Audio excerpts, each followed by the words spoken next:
Saya akhiri kalam. Assalamualaikum warahmatullahi wabarakatuh. Waalaikumsalam warahmatullahi wabarakatuh.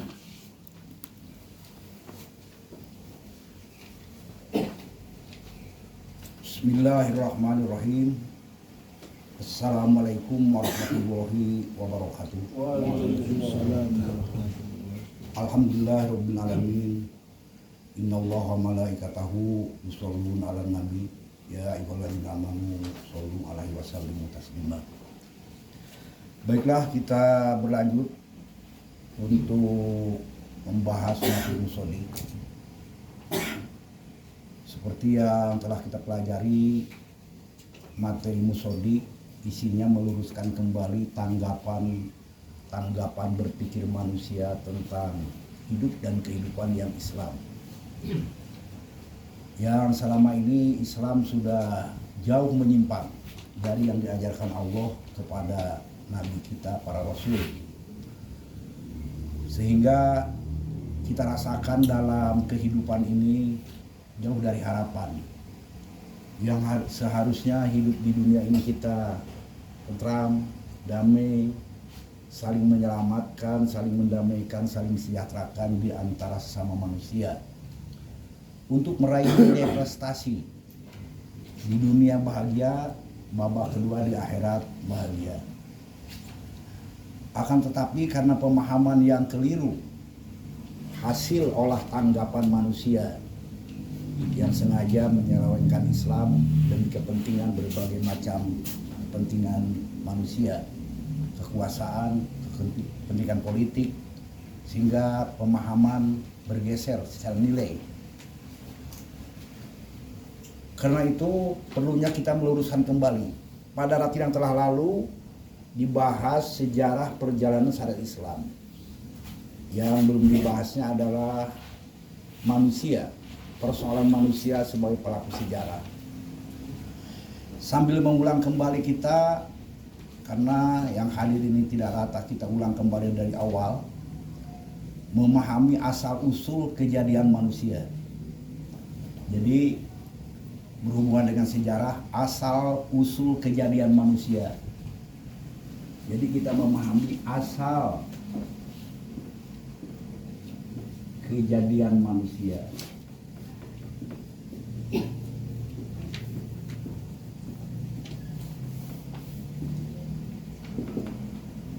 Dasar pemahaman untuk kita menjadi manusia yang sadar hidup di bumi ini, iman. Secara prinsip kita harus mengenal dari mana dulu kita asal, kok bisa hidup di dunia ini. Kemudian kita pikirkan lagi sedang apa sekarang di dunia. Setelah itu, setelah dunia ini mau kemana kita? Nah, tiga persoalan ini menjadikan dasar-dasar membangun kesadaran hidup, sehingga hidup kita tidak tersesat. Kalau kita semua pertanyaan kita tanyakan kepada petunjuk yang datang dari Allah, Al-Quran. Dari mana kita asal? Siapa kita? Sedang apa yang harus kita lakukan sekarang ini? Terus setelah dunia ini akan berakhir, kemana lagi kita? Kalau itu tidak dipahami, tahu-tahunya kita hidup aja sekarang di dunia, pasti kita tersesat. Artinya kita terkejut dengan kondisi keadaan yang akan datang yang tidak dipikirkan dari sekarang. Jadi dalam memahami asal kejadian manusia, pertama diri kita ini asalnya ruh. Asalnya kita makhluk yang ada ruh. Itu penting pertama. Prinsip manusia adalah ruh. Kemudian di dalam surat Al-Isra ayat 85 dijelaskan ayatnya, wayas alunaka anir ruh, mereka Muhammad akan bertanya kepadamu tentang ruh. Kulir ruh, jawab oleh Muhammad, ruh itu min amri Rabbi wa ma utitum minal ilmi illa qalila Ruh itu dari Allah, di dalam rancangan pasti Allah. Jadi ruh itu asalnya di dalam rancangan. Bahasa sederhananya di dalam rencana. Rencana pasti Allah.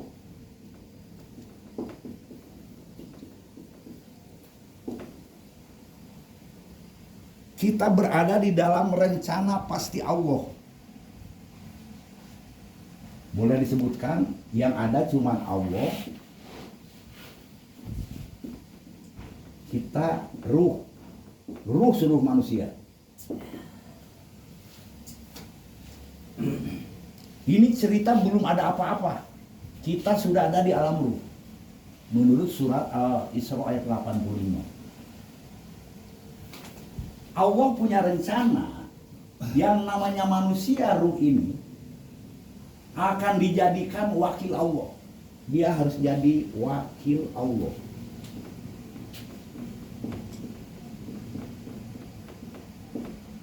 Di dalam rencana itu, rencana pasti, ruh manusia, ruh itu harus jadi wakil Allah. Bahasa Qur'annya wakil Allah itu Khalifatullah.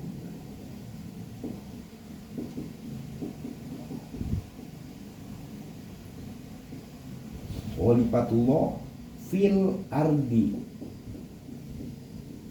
Qurannya surat Al-Baqarah ayat 30. Wakil khalifah itu menurut bahasa pengganti. Pengganti Allah di bumi. Diberi jabatan manusia itu. Jadi Allah punya rencana akan menjadikan manusia sebagai jabatan yang sangat mulia. Dia menjadi pengganti Allah di bumi. Berarti dari rencana ini Allah langsung syahadat. Perlu pengantar. Jasad. Badan. Ruh ini goib, perlu ada yang menghantarkan jasad badan. Nah, badan perlu bahan dasar alam. Berarti jasad terikat asalnya ke alam bumi, alam bumi.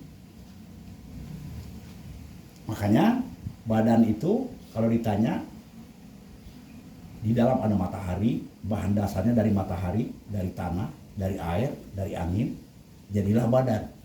Melalui siapa prosesnya? Allah menjadikannya melalui siapa?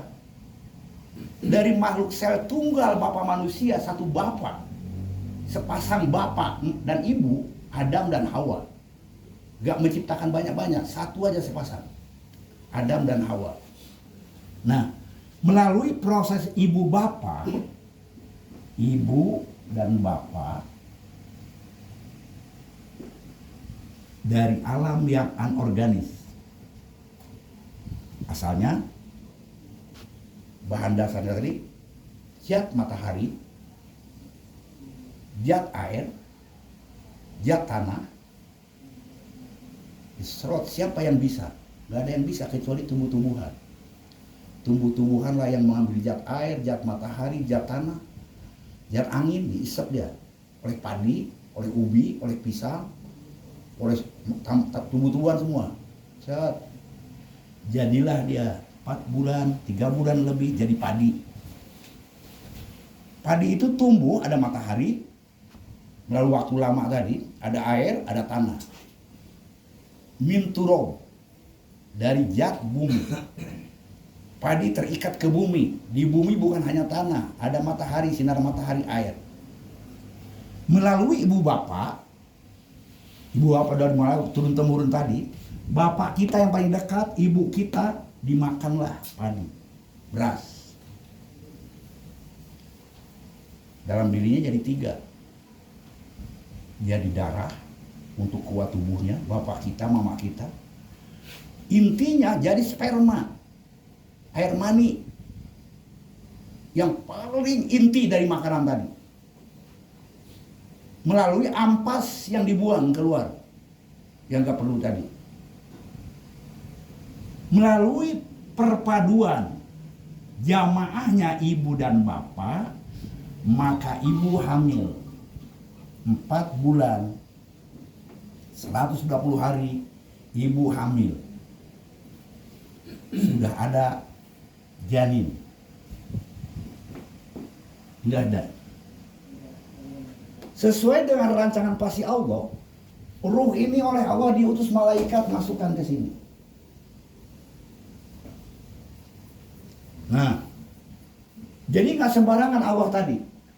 Ruh dikirim oleh malaikat, dimasukkan ke janin perut, ke janin di dalam perut ibunya. Umurnya janin 4 bulan, 120 hari. Nyatukannya Allah melalui akad, perjanjian, syahadat di alam ruh. Fi yaumil ahdi. Disatukan ruh dan jasad melalui syahadat. Melalui akad. Yang mau hidup siap menerima perjanjian hidup, yang tidak mau gugur, gak jadi hidup. Qurannya bisa kita lihat dalam surat Al-A'raf ayat 172. Surat nomor 7 ayat 172. Wa id akhadha, ingatlah di saat aku Allah mengambil janji. Obbaka min bani Adam, Allah yang menciptakanmu mengambil janji kepada ruh setelah bapak dan mamanya. Apa perjanjiannya? Alastu birobbikum. Allah tadi mengambil janji, alastu birobbikum.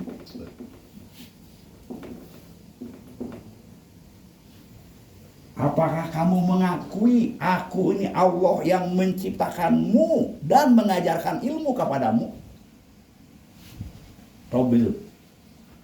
Apakah kamu mengakui bahwa aku ini penciptamu dan pengajar ilmu?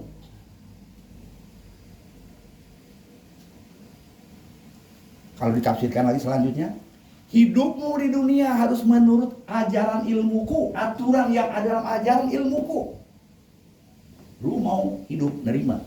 Qalu menjawab, sahidna, bala sahidna, jawabannya. Ya, aku akan siap membuktikannya di dunia.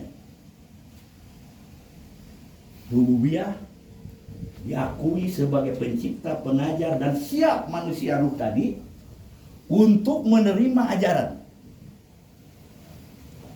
Jadi janin dan ruh lahirlah dia di akad 9 bulan lahir. Berarti dari penjelasan surat Al-A'raf ayat 172, setiap manusia yang siap hidup ke dunia membawa suatu perjanjian, siapa saja manusia, gak ada satupun manusia yang tidak melewati perjanjian itu dengan Allah.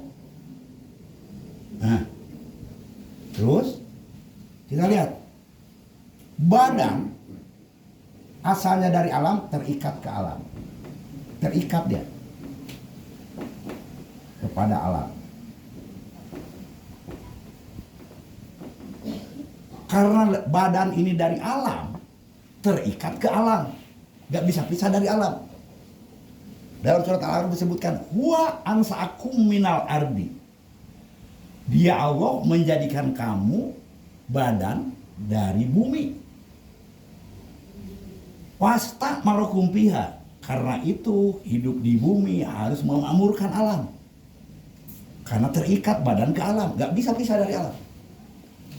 Gak bisa pisah dari tanah, gak bisa pisah diri kita dari air, gak bisa pisah dari udara, matahari, gak bisa pisah.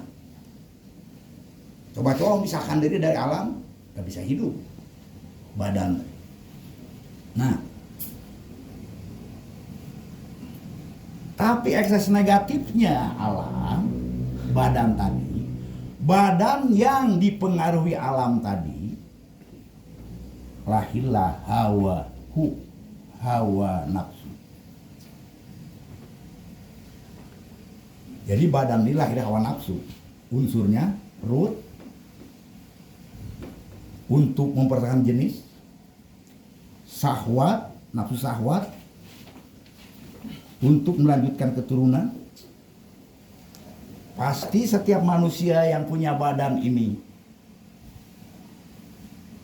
memiliki faktor pembangun hidup dan syahwat. Nah, apabila ini ruh putus dari Allah yang mengajarkan ilmu, ruh di sini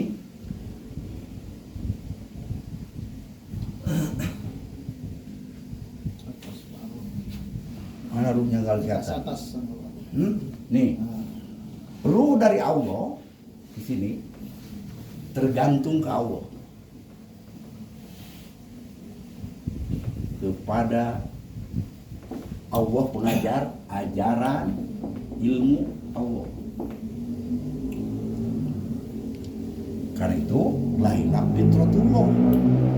Fitratullah itu hukum yang harus dijalani oleh setiap manusia demi keselamatannya, demi kedamaiannya, demi kesejahteraannya, kesetimbangan. Ada badan harus makan, alam disebut santapan jasmani. Ruh harus makan, Quran, setimbang. Coba-coba kita nolak, karena secara insting begitu manusia lahir, yang pertama berfungsi berpengaruh badannya, nafsunya, yang langsung secara insting dia perutnya minta diisi, udah dewasa syahwatnya minta tersalur, sedangkan ruh nggak minta Quran. Akhirnya ruh diperdaya oleh hawa nafsu. Nah, ketidakmampuan ruh tadi untuk mengendalikan hidup sebagai wakil Allah, maka yang manggung hawa nafsu. Sesuai dengan watak hawa nafsu, innan amaratun bisu. Akhirnya dari hawa nafsu ini, dari perut jadi azab, dari syahwat jadi azab, bukan jadi jannah. Seharusnya perut dan syahwat dibimbing ruh dengan Quran jadi jannah, jadi bahagia dunia sampai ke akhirat. Harta bisa jadi kendaraan yang menghantarkan manusia kepada jannah di akhirat. Ad-dunya majra'atul akhirah. Ad-dunya mir'atul akhirah. Jangan caci maki kamu dunia, karena dengan harta itu bisa menghantarkanmu ke akhirat kelak. Anak bisa menyelamatkan orang tuanya di akhirat kalau anaknya soleh dari syahwat tadi. Sehingga lahirlah standar sejarah, hasil sejarah di dunia. Kalau manusia itu mati, hanya 3 yang menyelamatkan di akhirat nanti. Al ilmun yuntafa'u, ruhnya mau belajar Quran, makan Quran. Kedua, sodakotin jariyah, harta yang dimilikinya disodakohkan kepentingan Quran, kejujuran rezekinya, kepentingan baca Quran. Anak yang dilahirkan generasi selanjutnya, anak yang soleh, mau melanjutkan Quran. Selamat, aset yang bakal menyelamatkannya. Jadi di dunia Allah ajarkan tadi kesetimbangan. Nah sekarang timbullah kenapa manusia timbul masalah. Jadi begitu lahir ke dunia, kata Nabi, ma min mauludin yuladu al fitrah. Setiap anak lahir ke dunia seperti kertas putih bersih, siap menjalani aturan keselamatannya. Tapi pak bawah lingkungan yang ngasuhnya, yang menentukan awal pertama apakah dia menjadi mental Yahudi atau Nasrani atau Majusi. Seperti air bening, begitu lahir diwarnai apa. Nah, dan setiap diri manusia di saat lahir ke dunia yang kelihatan begitu alam semesta yang besar di lingkungan hidupnya, hasil cipta karsa manusia yang begitu memukau. Seperti kita lah sekarang. Kemudian lahir, nah, kucing cantik-cantik lahir gak bawa janji itu kepada Allah. Jadi manusia begitu lahir, begitu diproses, mengenal alam yang begitu besar yang dia sukai. Hasil cipta karsa manusia yang begitu memukau. Seperti kita lah sekarang, nengok mobil, nengok rumah gedung, nengok pesawat, nengok makanan, nengok segala yang keindah-indah diciptakan manusia, memukau. Nah, jadi nafsu akhirnya mengejar apa yang dia inginkan. Seluruh manusia mengejar itu. Akhirnya perjanjian dilupakan. Perjanjian lahir dengan Allah lupa. Allah sebagai pengajar, Allah sebagai pencipta, ajarannya nggak dipelajari, ciptaan Allah tadi norma-normanya dilanggar. Lahirlah suatu kondisi kehidupan manusia mengejar dunia semuanya. Kehidupan tadi, semua power, kekuatan negara, kekuatan masyarakat, kekuatan kelompok mengejar kebutuhan dunia. Dia lupa dengan kejadian asal usul. Dan dia lupa hidup bakal berakhir. Dan dia akan mempertanggungjawabkan kepada Allah jabatan yang ia dudukan di dunia sebagai khalifah Allah. Datanglah Rasul. Datanglah Rasul dengan Quran. Jadi karena syahadat ini tadi dilupakan, padahal Allah sudah menyatakan di akhir ayatnya tidak antakulu yaumal kiamati innakunan hadza ghafilin. Aku Allah katakan yang demikian dalam Quran agar setiap manusia tidak punya alasan, tidak ada alasan untuk mengatakan lupa. Tapi karena keadaan ekses negatif, maka manusia lupa. Datanglah Rasul. Maka Allah mengutus Rasul. Rasul membawa Al-Quran. Al-Quran sampai hari ini harus tanjil. Ruh harus belajar Quran. Wahyu pertama turun, Iqra Bismi Robbi. Perintah lagi ngulang kembali syahadat. Agar ingat terhadap kedudukan dia sebagai khalifah, nyatakan bismillah. Jadi syahadat yang kedua, fi yaumil misak. Sekarang kita wahyu turun Iqra Bismi Robbi, maka kita mengulang kembali syahadat. Melegalimati syahadat kita untuk menjadi khalifah Allah dan nyatakan bismillah dengan Al-Quran yang turun. Nah, disitulah kesetimbangan terjadi. Kesetimbangan. Dua-duanya kita bisa laksanakan. Kita ada ruh, kita ada badan. Badan tugasnya, badan itu perut, syahwat. Untuk apa perut? Jadikan perut untuk mempertahankan jenis supaya umur panjang. Mempertahankan jenis. Bertahan jenis. Terus hidup. Karena kita mau makan. Buang makanan. Syahwat. Keturunan. Dan kesetimbangan tubuh. Hukum yang berlaku. Pertukaran zat. Metabolisme.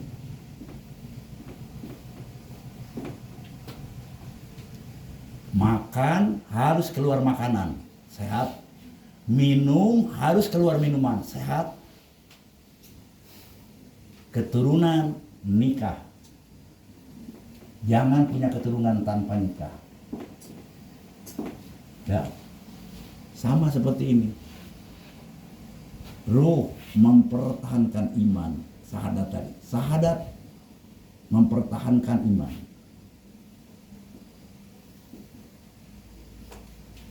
Ruh melanjutkan, mengembangkan iman. Harus punya anak orang beriman. Maksudnya setelah iman kita harus mengembangkan iman. Lahirlah orang-orang beriman. Hukum metabolismenya sama. Santapan rohani, makan Quran, dengar Quran. Makan Quran itu lewat pendengaran, lewat mata. Infak, sedekah.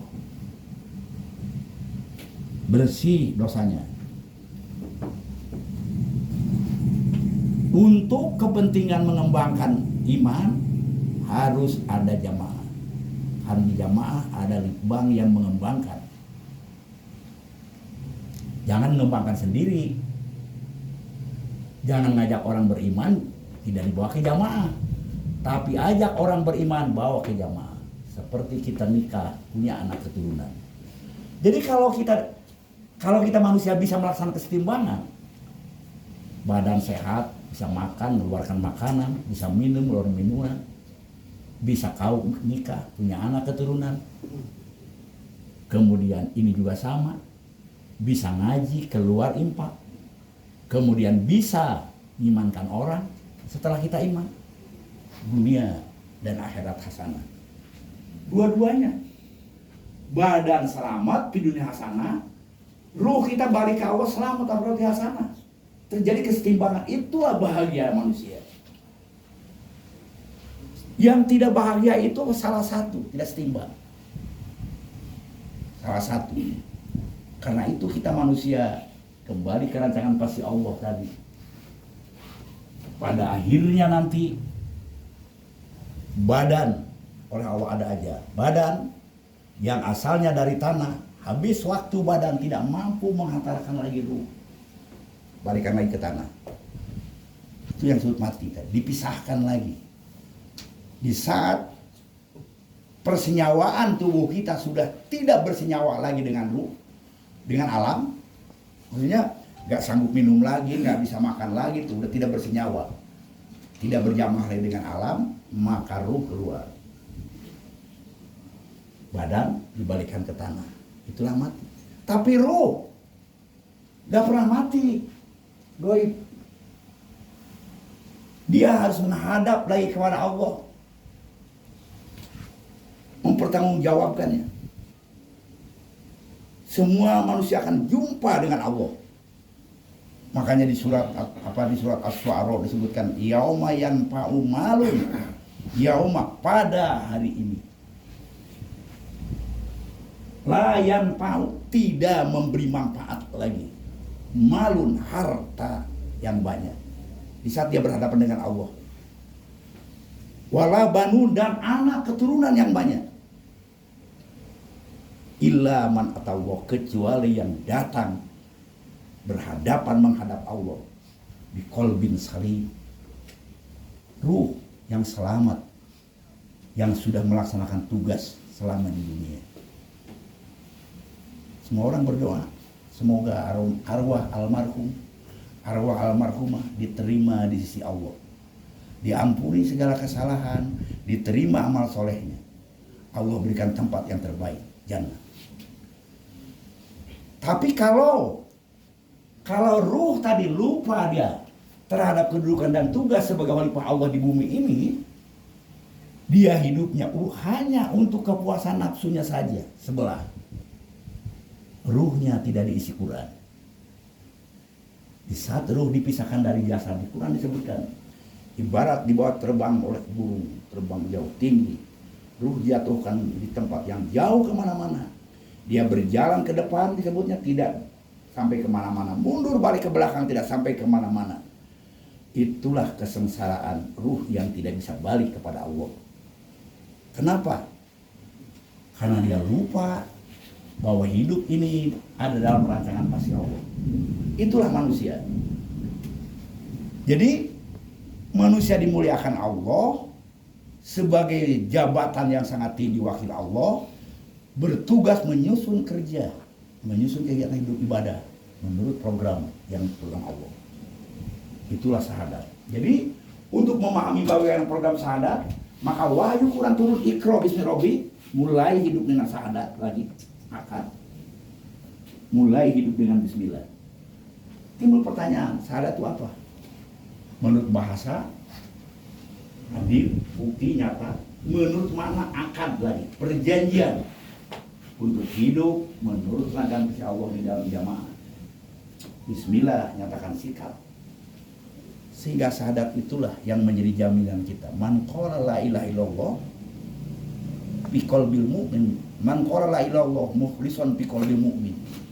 Barang siapa yang menyatakan syahadat, ucapannya itu keluar dari kemurnian berpikirnya untuk taat kepada yang diajarkan Allah dalam jamaah, dijamin jannah. Jadi simpel, gak sulit, bukan hayalan, tapi semua merupakan kenyataan. Yang penting mampukah kita hidup setimbang, membimbing hawa nafsu dengan ruh yang diajar di Quran. Jangan ruh dibunuh, hawa nafsu yang manggung, kemudian ruh tidak mau diisi Quran, maka seluruh bisikan-bisikan pikiran dari hawa nafsu, maka ujung kesudahan kita menyesal. Jadi saudara-saudara, sampai sini dulu pembahasan kita pada malam ini, karena sudah ada petir, nanti kita nggak bisa pulang, hujan. Masih ada waktu tanya jawab beberapa menit lagi. Demikianlah, wassalamualaikum warahmatullahi wabarakatuh. Waalaikumsalam warahmatullahi wabarakatuh.